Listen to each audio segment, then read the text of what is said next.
Thanks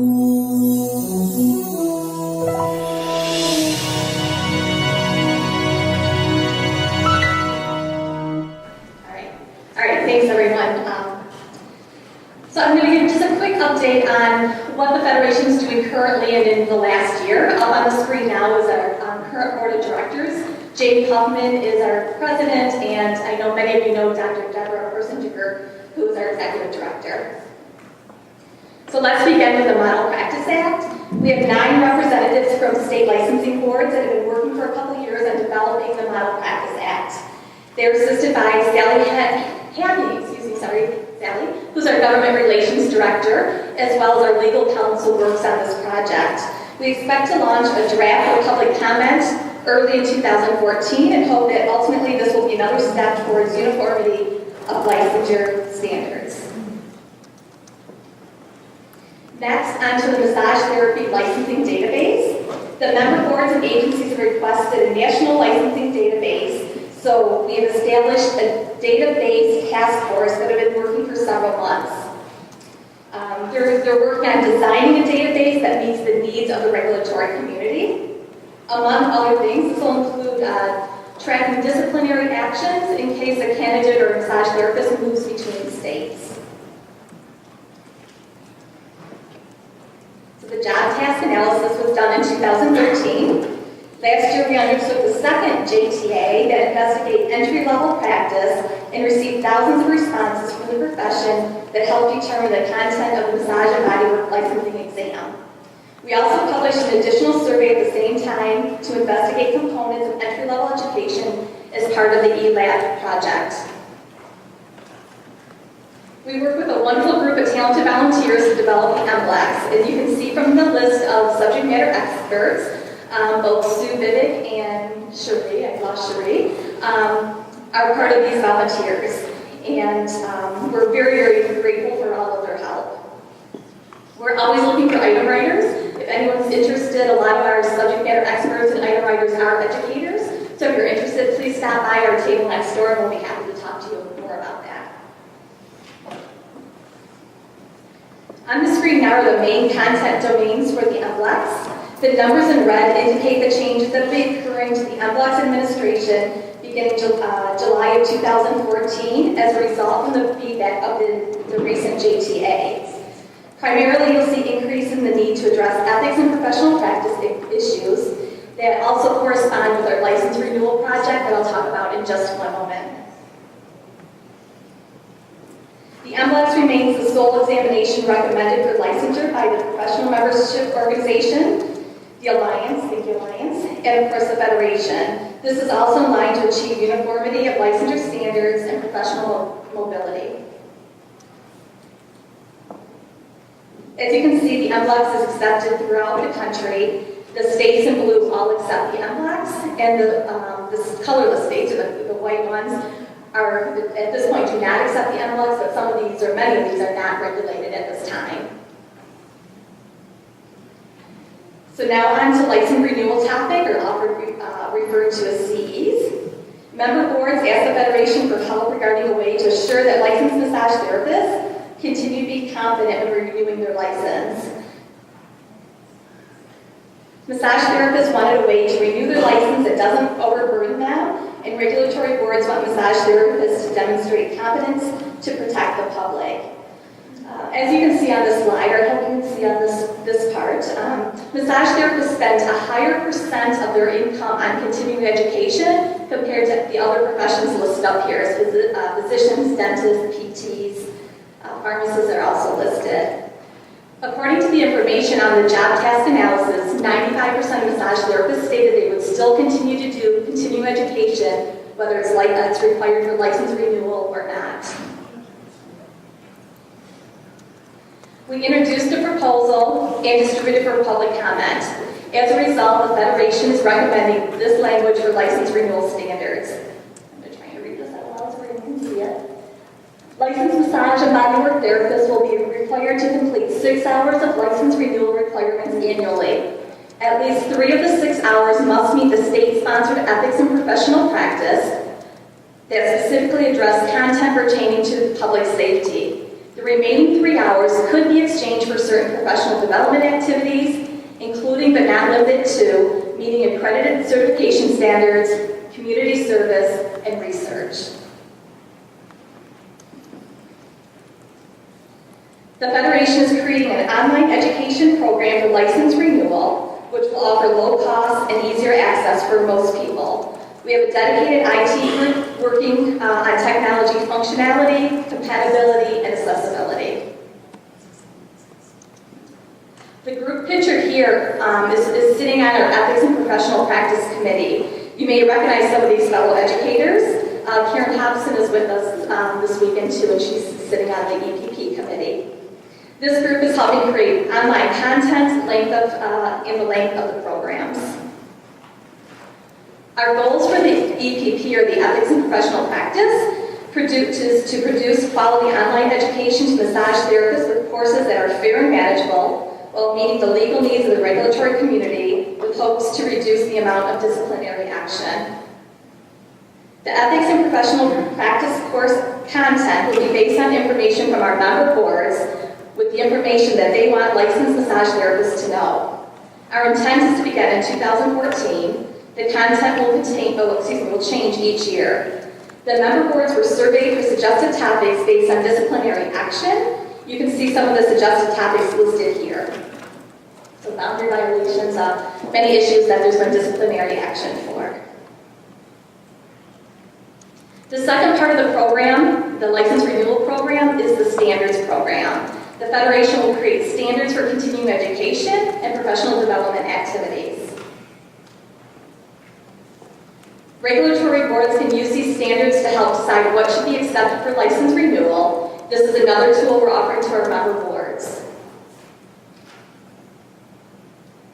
Pictured in this group is the Professional Development Activity Task Force. And again, I think Emmanuel is here this weekend, and he's sitting, there he is, thank you, Emmanuel. This work is well underway. They're given tasks or assignments each week. They send back the information, and we're compiling it at that point. The goals for the PDA program is to create a viable tool again for our member boards, assuring that all standards are fair and manageable for the massage community, and assuring that they meet the legal needs of the regulatory community. Any questions? Yes. I was just wondering on that online education component, is that going to be restricted to licensed massage therapists from member boards, or is it open to anybody? At this point, it would be open to anyone.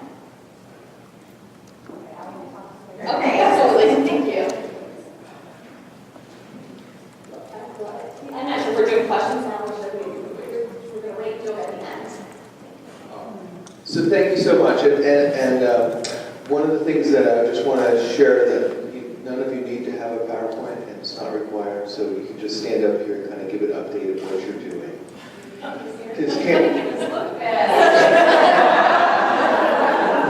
Karen came up to me this morning, she said, I have a PowerPoint. I'm like, you don't need one, and it's okay. But so I'm just letting you all know, right? It's not required, but wasn't expected. All we want you to do is kind of just share what you're doing. So welcome, Sue Toscano.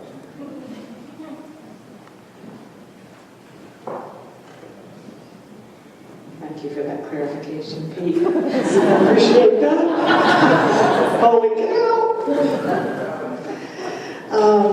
So we have, the NCBTMB has a presentation that we're giving tomorrow morning from 9 to 11, and that is going to be an opportunity for anyone with a lot of questions about the NCBTMB and our programs, and that would be a time when we're going to delve down into a lot of those things. As you know, a brief update on what we're doing is changing everything.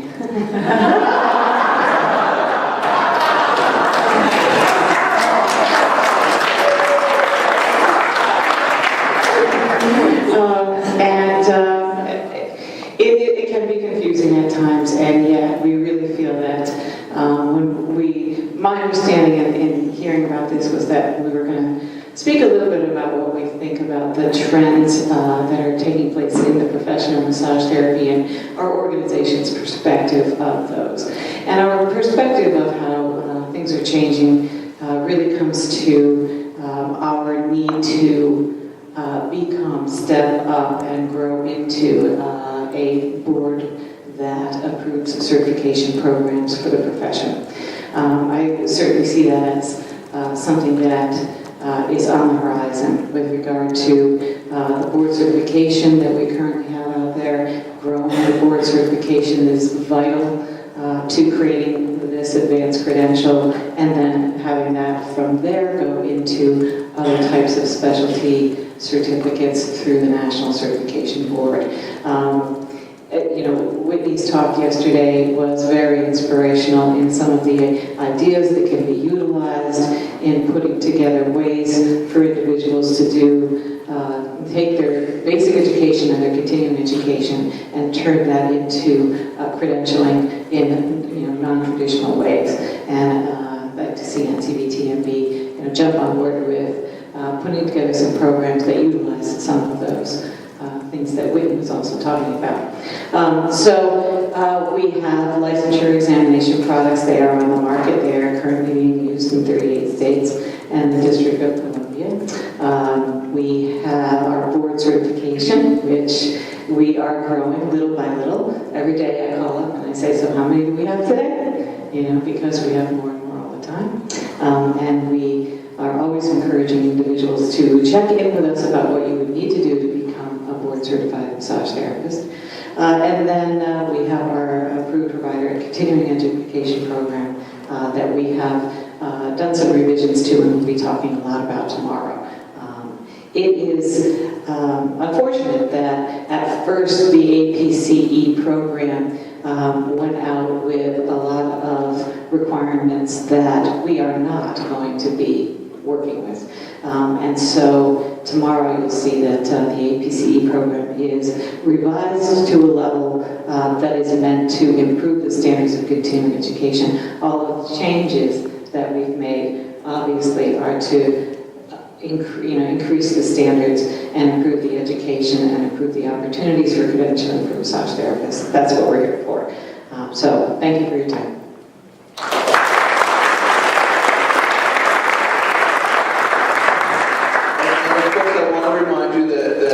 Sue and Donna Sarvella will be having a class tomorrow, and many of you may have questions and would like some more clarity. We would love for you to participate in that.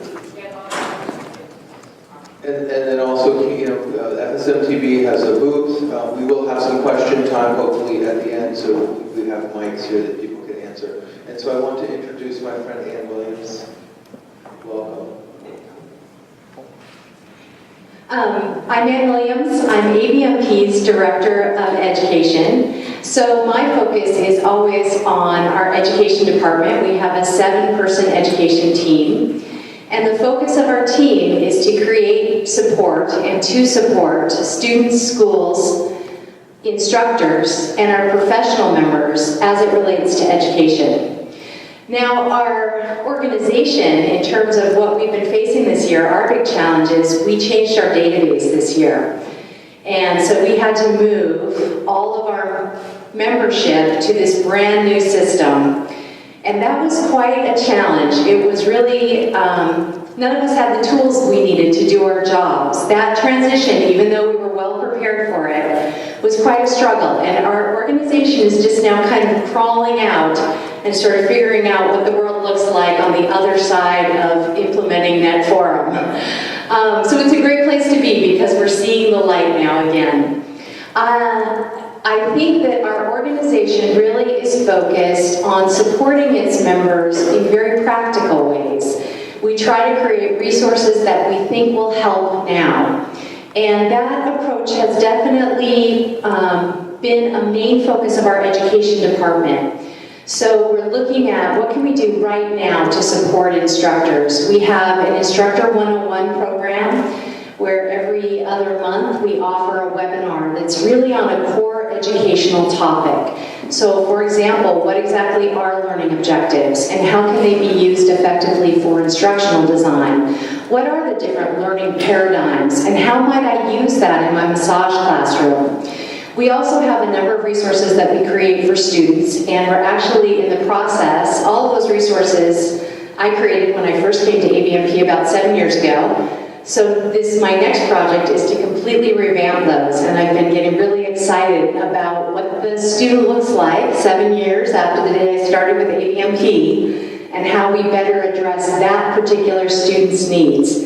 Because one of the things I think we all know as educators is our learner has changed. And if we don't change to accommodate the new learner, our profession is going to continue to contract. Now, in 2006, there were something like 75,000 massage school graduates a year. Every other year, ABMP calls every single massage program, and we are so persistent. If you're a massage school, you've heard from us, and you probably hate us for this, but we ask you how your enrollment was. We ask you for your numbers.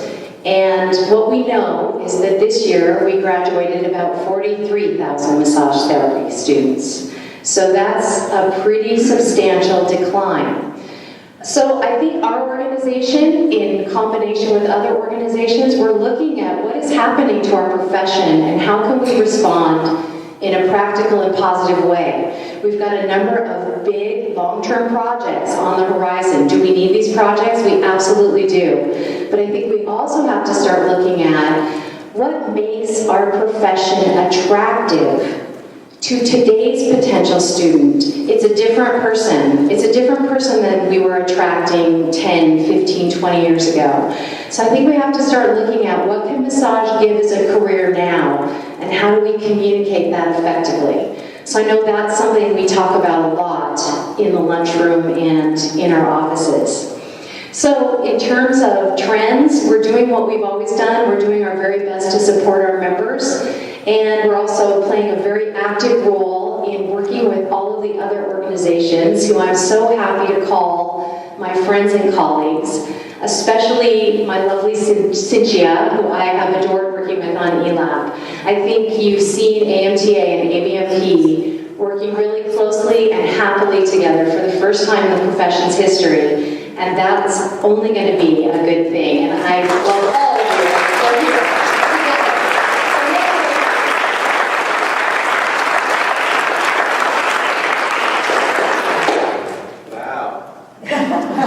Now, Ruth, would you like to go after, or since you were in line, you'd like to go? I mean, I just had it geared up for AMTA after. AMTA go, but journal and check your text.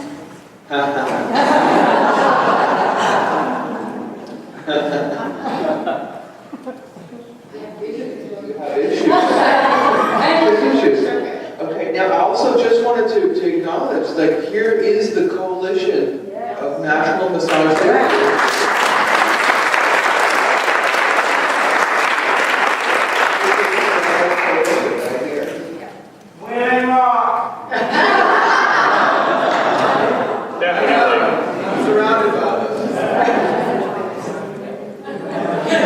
Good afternoon. The issues I have are glasses and reading, so bear with me.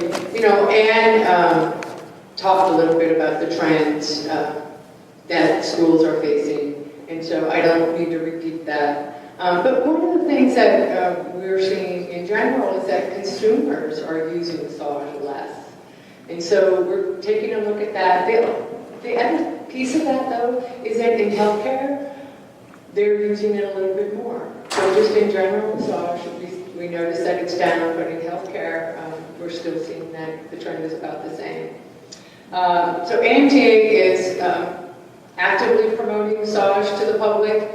We have our consumer awareness campaign, you know, our van that you've seen around. So we're actively showing consumers what massage is and what massage can be doing for them. We're proactively pitching massage therapy stories to the media, and people are paying attention. And our research roundups are attracting the attention of consumers as well. So the other thing that we've noticed is in people's personal practices, with the growth of franchises, what we're noticing is that students are using the franchises as a jump off to their career, which we haven't seen so much in the past. So that's changing the marketplace a little bit. We've also seen a change in the number, or the continuous growth, I should say, of the number of massage therapists in healthcare, and that might turn into long-term healthcare jobs for some massage therapists. The other thing we notice is that massage therapists, and maybe you notice this in your neck of the woods, massage therapists in general are not owning private practices like a lot of us have. That's becoming less and less. And in the long run, if you're going to make it in this profession now, you have to change with the changing world. That we've talked about. I mean, it's changing pretty rapidly. So that's the other piece that we're noticing. So I want to address, let me see if I can pull my notes up right. So I want to address, there's been a little hubbub lately about what the AMTA is doing about the Affordable Care Act, and do they even know what it is? So we do. And we've been, we've been actively engaged in these conversations with federal agencies, with congressional offices for, as long as Obamacare has been passed, and about what the impact that the Affordable Care Act has on massage therapists. The thing about AMTA is that we traditionally are very practical and very systematic, and sometimes not always as quick as a profession would like. But we're trying to do this methodically so that in the long run, it really serves our members the best. So you would be happy to know that just on Wednesday, and you were the first to know, there'll be more media about, formal media put out probably in another week and a half. But the board approved a plan, and we're moving forward with creating a tool that will make the case for massage as an integrated part of healthcare.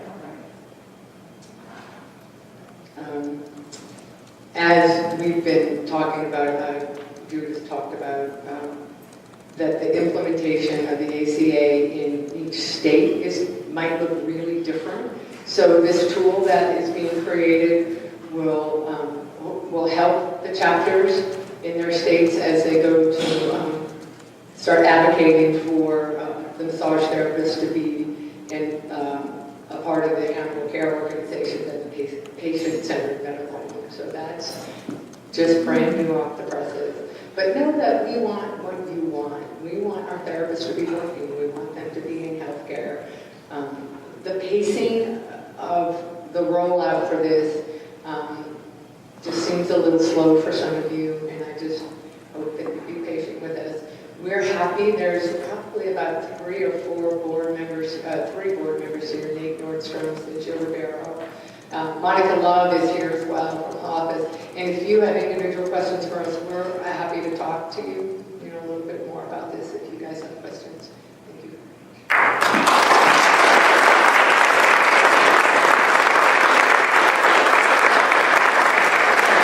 And as you well know, the AMTA actually has a booth here at this conference, so you can talk to anyone at the booth. Thank you for supporting the Alliance by purchasing a booth.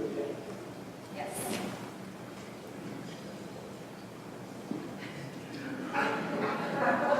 So now I get to introduce my dear friend Ruth Werner, who's made me my own personal quilt for my wife and I that we look at every day.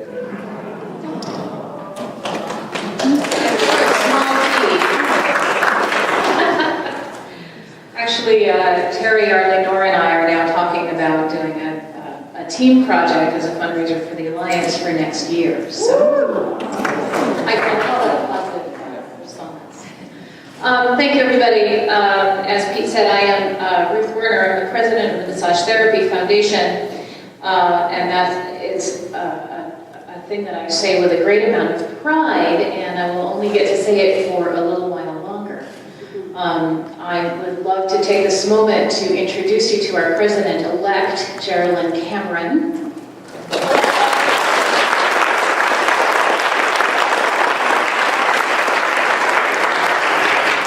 And I'm actually attending this meeting, other than for this little bit here, I'm attending this meeting just as an individual CE provider and citizen. Geraldine is our foundation official representative here. She's at the foundation table and has been doing a tremendous job of informing and educating people about what we do. which, to be brief, is to support and advance the knowledge and practice of massage therapy through the support of scientific research, education, and community service. But ultimately what that goes toward is the service of our vision, which is that massage therapy is evidence-informed and accessible to everyone. I love that so much that I'm going to repeat it. Massage therapy is evidence-informed and accessible to everyone. And that can take so many different forms. It's a very broad vision. The trends that I can share with you from the Foundation's perspective are through the filter that's really around research and community service and education about those things. What I will tell you is that we've been working hard at integrating our community service projects with the rest of our activities so that they are, in addition to being service projects to deliver massage to people who would otherwise have no access, they are also data gathering opportunities. And we had an unprecedented number of applications for our community service grants this year. We had 4 grants to give away. We had 82 applications, which is so great.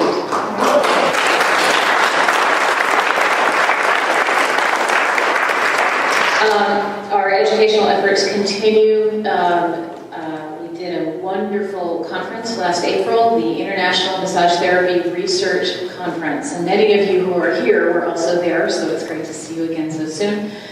We are now deeply into planning for the next conference. We should be selecting a city within the next month. The next conference will be 3 years from now, so 2016.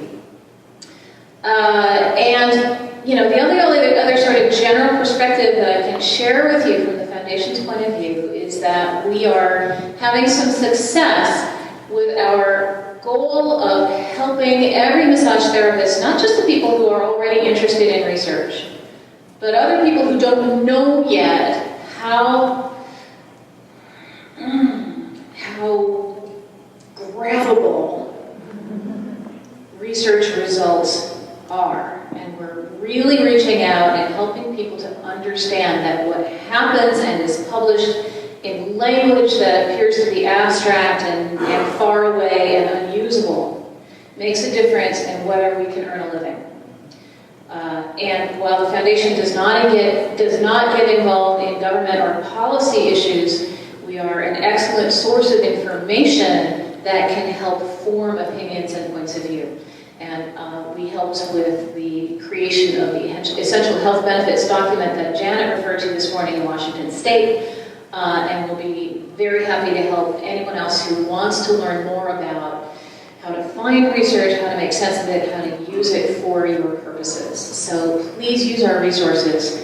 And thank you very much to the Alliance for this opportunity. The last thing I'd like to say as a trend that I notice on my own behalf that just kneecaps me is when I see the logos of these 7 organizations all up next to each other on one page. That it takes my breath away how important that is for our profession. So that's all.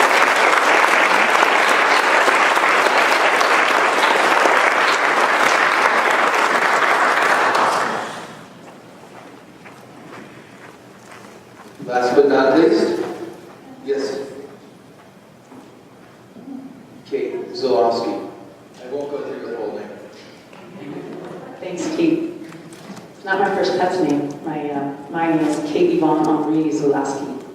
I was going for a stage name combined with being married. So the Commission on Massage Therapy Accreditation, or COMTA, is the specialized accrediting agency recognized by the Department of Education to be the specialist for our profession, for massage therapy. We hold that title because of our curriculum competencies and because of our responsibility to reflect what the profession can come to agreement about for core curriculum. So the session this afternoon that there's a breakout for is deeply tied to what CompTIA does, but it's also tied to what NACIS does, and Dr. Miranda is going to be there helping me with the session this afternoon. It's also tied to what all of the other accrediting agencies do, even if they don't have curriculum competencies. So in addition to collaborating with this group, CompTIA has been trying to collaborate more and more with all accrediting agencies that accredit massage schools. And we have been listening to your feedback for the last several years and now working on our internal processes, our standards, our policies to make accreditation at the programmatic specialized level for massage more reasonable for schools that have already sought accreditation from another agency, so that you don't have to choose to leave the agency you've been with to also then go through the CompTIA process for your program. We're looking at the bigger picture of how our role as the specialized accrediting agency helps bring the whole profession forward into where we'd like to be in healthcare. Accreditation is often cited as one of the reasons that massage is not considered a full profession, because we don't have an agreed upon mandatory programmatic accreditation component. So we're listening to that need and trying to adjust to make it attainable for massage schools of all types to have programmatic accreditation with CompTIA. And that's really at the heart of what we look at every day. We have lots of other things going on too. We're developing a new database as well. We're working on a new website. We're working on some improved staff service to our schools. And I just want to acknowledge that everyone is welcome to contact us with questions by email or phone, whether or not you ever seek accreditation from CompTIA. We want to be in communication with you, and we would love to be a partner in helping all massage schools reach agreed upon standards. Thank you.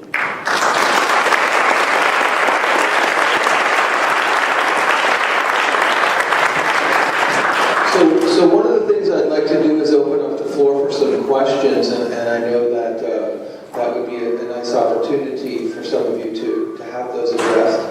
We do have open mics here, and Ralph can also help us where Ralph is at the moment. So the other thing is we need to get a picture, because I am the man in the middle, and we're going to step up to the front of the stage and let them take a picture of us, okay? No, not right now. So there's a variety of questions from the floor.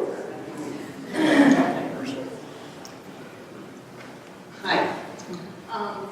So first I want to say thank you, Kate, because I was happy to say I was one of the CompTIA members who petitioned DOE for accreditation, and it's really awesome to see it's taking off. But what's more awesome for me is that you're actually seeing the bigger picture, because coming from a school that has like NACIS accreditation, which is fabulous because we have different programs, the cultures of the different programs are quite different from the South. So it's really nice to see that you've opened that dialogue and are actually making headway, because that shows that we're trying to move with the trends.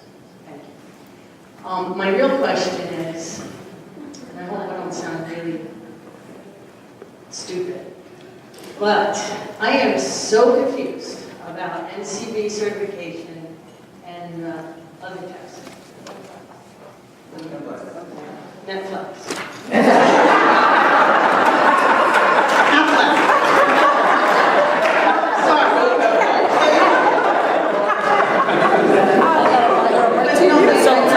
I can't be the only one, because I'm trying to explain things to even students, and and I think it's awesome that these states are recognizing it. Now we have 2 certifications that are being recognized, and I'm thinking, I don't know what it is, and I just want unity, so help. Well, Okay. basically, with regard to licensure examinations, yes, there are 2 organizations putting on a licensure examination right now. And National Certification Board has a licensure, actually has two licensure examinations. One is the NCETM, the other is the NCETMB. Those are both licensure examinations. The credential that you receive when you take that test is a license. Therefore, it's a licensure test. It is given by the National Certification Board, okay? And that can sometimes be a bit confusing, but those are licensure examinations. Many years ago, when you took the NCETM or the NCETMB, you also would become a nationally certified massage therapist. And over the years, as the NLEX came on as a competitive licensure tool, that it became very clear to us that national certification as a certification had lost some value there. Okay, what is the value of the certification process? What is the value of being nationally certified? So, in light of that, the National Certification Board took a big, hard jump off the cliff this year, which is why everything has changed. And said, we are sunsetting that national certification program. National certification is a credential that is now being held by those people. But it will sunset, it will be done, it will go away. It's over. The national certification credential will fall away, and what it will be replaced with, and is currently being replaced with, because we have about 650 board-certified massage therapists, is board certification. So board certification is a different credential. There's a licensure credential, and then there's a board certification credential. And so that is our new baby. It's a new baby, it's on the market, and we're hoping to grow it, and we're looking for everyone's support, and really working with people to help them to understand what would the value be if I become a board certified massage therapist. And that is very different and very individual for every single person. It really is. Because it does reflect back on how long you've been in practice, what kind of practice you do, and lots of different aspects of things. So basically, with regard to testing, the National Certification Board has 3 examinations on the market. 2 of them are licensure as the credential, NCETM and NCETMB. And we have a board certification credential, which is a higher examination and a higher level of criteria that individuals can meet after they have become licensed practitioners. And then,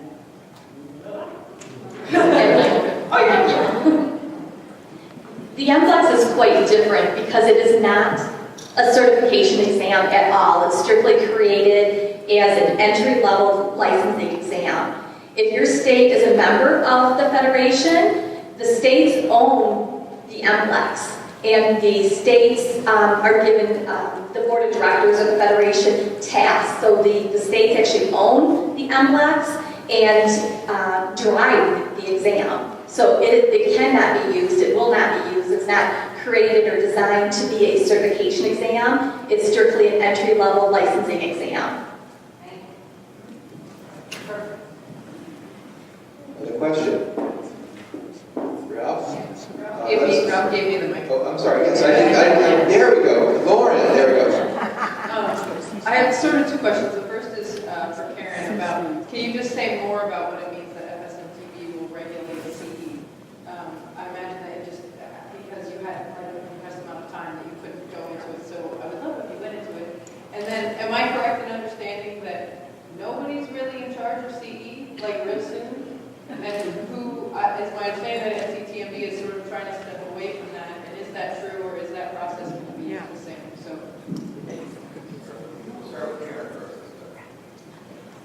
So the federation does not regulate continuing education or CE hours or credits in any way, shape, or form. Our license renewal program has the 2 parts, the ethics and professional practice, and then we are creating standards that our member boards can use if the state still chooses to honor CEs for license renewal. But we must remember to go back, licensing is about protecting the public. It's not about advanced skills or continuing education. It's about core competence So we are not regulating, creating, overseeing continuing education. We're working on a license renewal project, which is very, very different. Does that help, Erin? That's what I thought.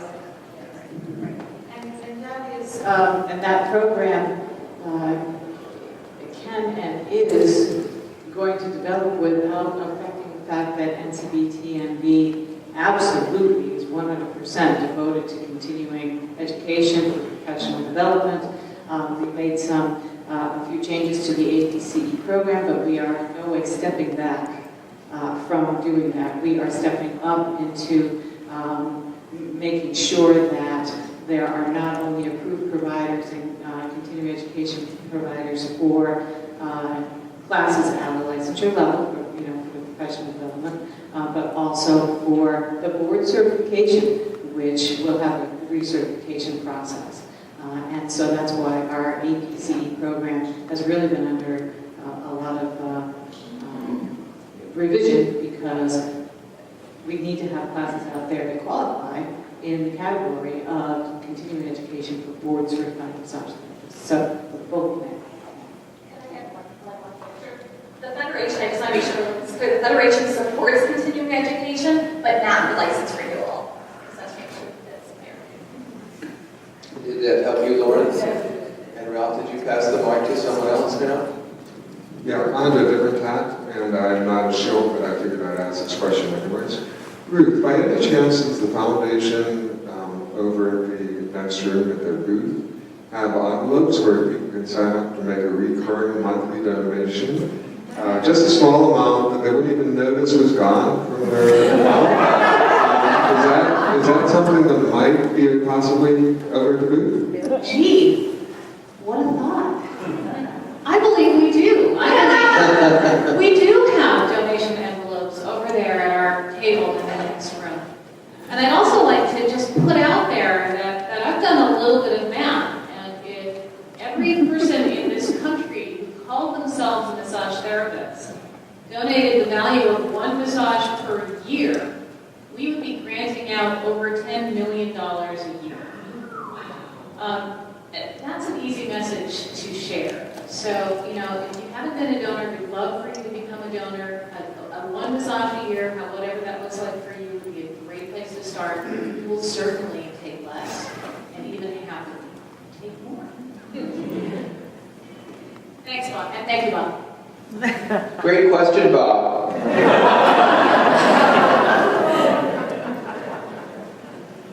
Whitney Love. Yeah, my question is for Karen. I was a little bit confused trying to understand where the status is of the licensure renewal program is that you are all working on. Did I understand correctly that the ethics requirement part of that license renewal program is something that will only be administered by the XMTV, that will be the only place for people to get that renewal?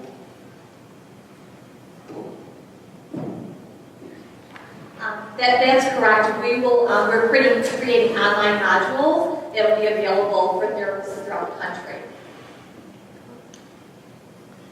Do you have a follow-on question? Yeah, but I think it's best left for someone else. Okay, so I just want to open up the dialogue that yes, Karen will be available at her booth, and you all can have that dialogue. I think Laura Allen is up front, the notorious blogger.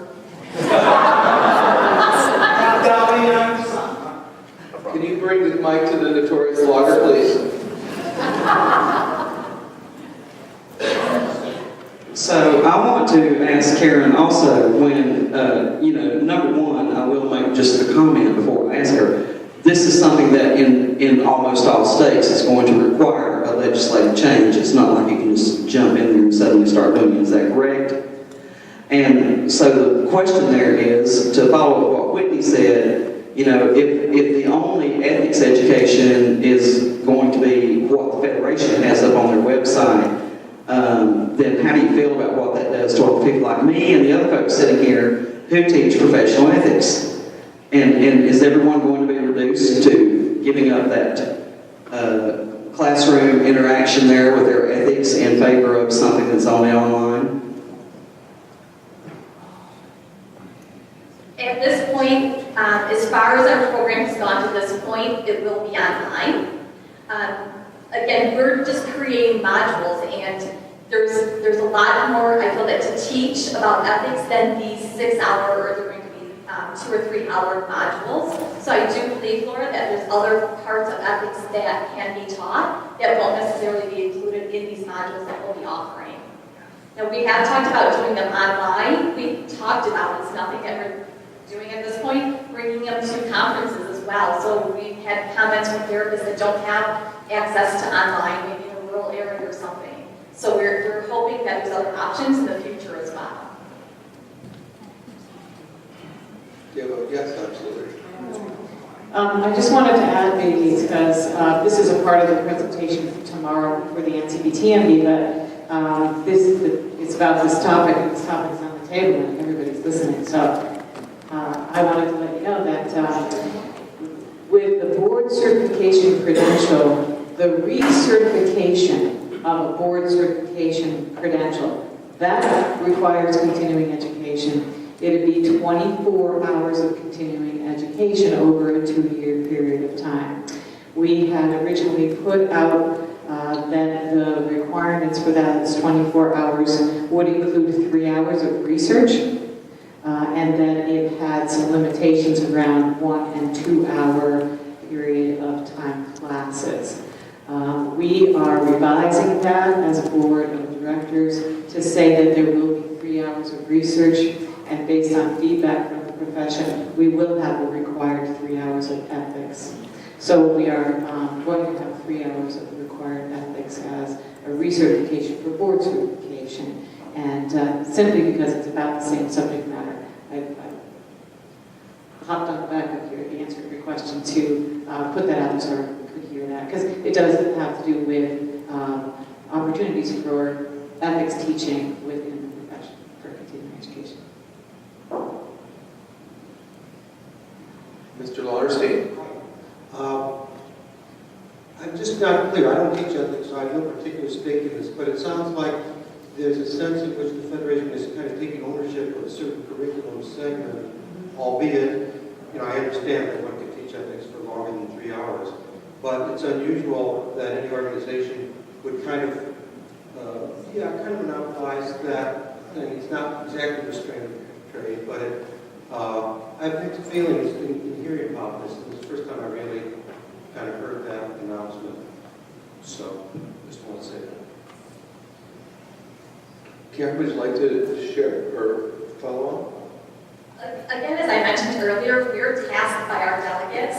Our delegates, who are our member boards, have asked us for this program. And really, we're not doing our members justice if we don't follow what they've asked us to do. So can I rephrase that and say that your member boards have asked you to create some modules and you are helping to create those modules, and there may be some opportunity for CE providers to also provide those modules?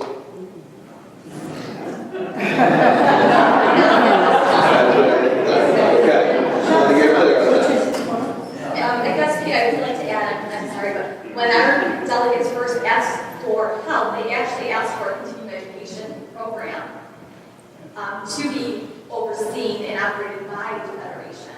And after a task force meeting and the proposal and talking to our delegates, our member boards, and doing the research, this is what came out of that. So it wasn't something that we did on our own. I say we, that the Federation did on our own. This was driven by our delegates and asked for by our delegates. And Laura is correct that the state would have to accept this. This is a tool offered to the state for license renewal. The Federation doesn't mandate any of our policies or any of our programs. These are tools offered to our member boards. They can choose to use them. NLEX is a perfect example.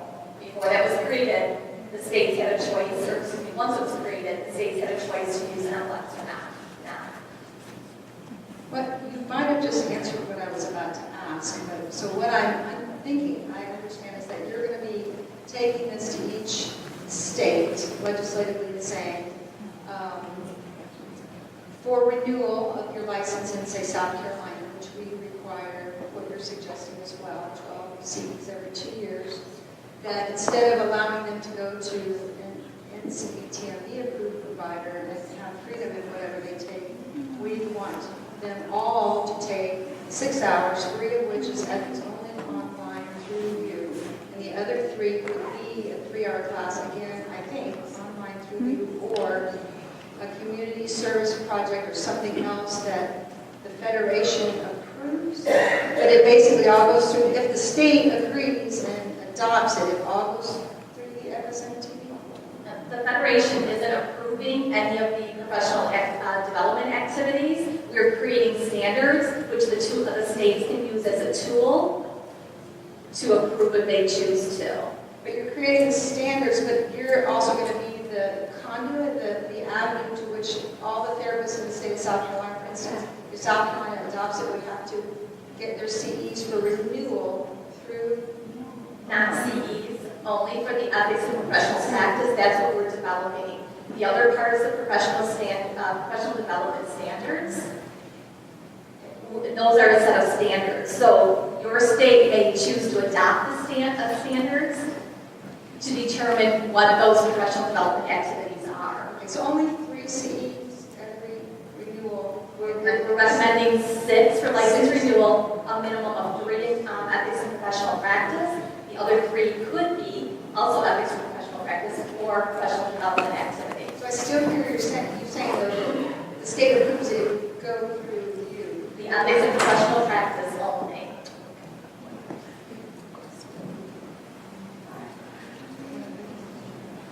A lot of questions coming up, and what I'm going to say is we're going to have about a half-hour break, and then we're going to have our breakout. So I'm really glad that we're having this discussion. I think you're speaking about this in a very professional way and in a very calm way. And so I hope that all of us can continue that throughout the months we've done.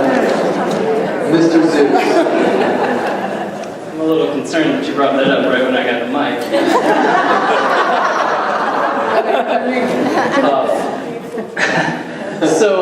I feel like we've done a fabulously good job of sort of starting to scratch at the things that we can get very divided about here. And I also feel like we have, on the other side of that, we've had Ann and Winona talking about how they're so excited to be working together and have that opportunity. And so I'm really curious to hear, first of all, when's the next group meeting for the 7 organizations? That is a great question. Ruth, do you have the answer to that? I'm at the beginning of one. We are, as you may know, I hope everybody in here knows that the ELAT project is currently open for feedback. And I hope everybody in here chooses the section that means most to them to focus on. Don't try to do the whole 700 pages. It will make you crazy. But in answer to your question, a decision about our next meeting will be based a bit on the tenor and the complexity of the feedback that we get, because that will be the main topic of our next coalition meeting. My guess is sometime this fall. Okay, part 2 would be then, would there be some consideration by these organizations about seeing if we could come together not in disagreement, but about a common enemy that the massage profession as a whole could potentially rally around and start working towards? I think there's so much opportunity. We've talked about the Affordable Care Act. There's so much opportunity for us to get organized, and I think if we could pick some simple messages, like the massage community against stress, or the massage community against chronic pain, or the massage community out there to get more people to get massage as a whole, and then each of the organizations were to work together and think about what's our part in that quest. I would just be curious to see if you guys could talk or think about, you don't have to talk about it, that might be a long talk, but you might want to think about at your next meeting, who's our foe and who can rally? Because this group, I feel, has the potential to rally if there was a rallying cry that appealed to everyone. So I would ask you. I'm getting charged up. So I would ask you guys, when you get together, to please think about where do you want us to rally? Yeah. And then make a solid call, please. And I think we'll come through for you.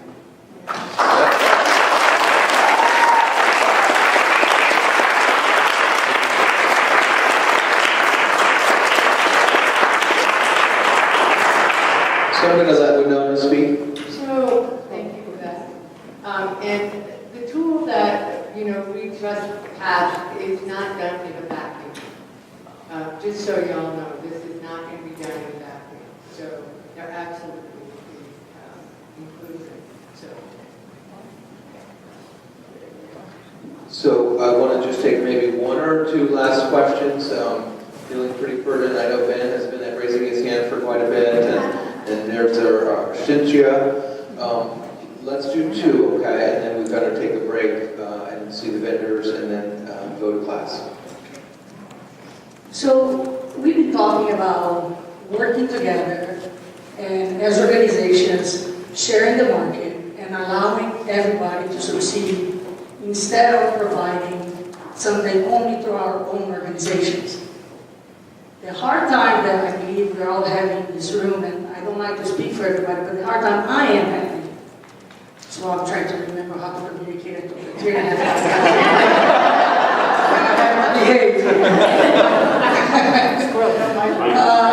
But what is hard to swallow and to let your heart open is that we are having an organization that is trying to own how continuing education is being provided, even for entry level. And we have many experts that can do that and work with FSMTD and provide the same level of education that your delegates and each state wants. So why not being open for the participation of all so that all can benefit? Because I believe we all deserve that as a profession. So I think that's a good feedback piece that Karen can take back to her board. And that's exactly what I was going to say, is I certainly hear you, and I feel happy to take this back to the board of directors.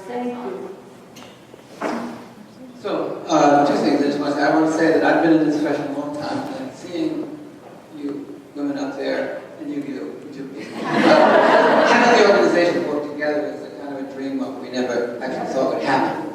So,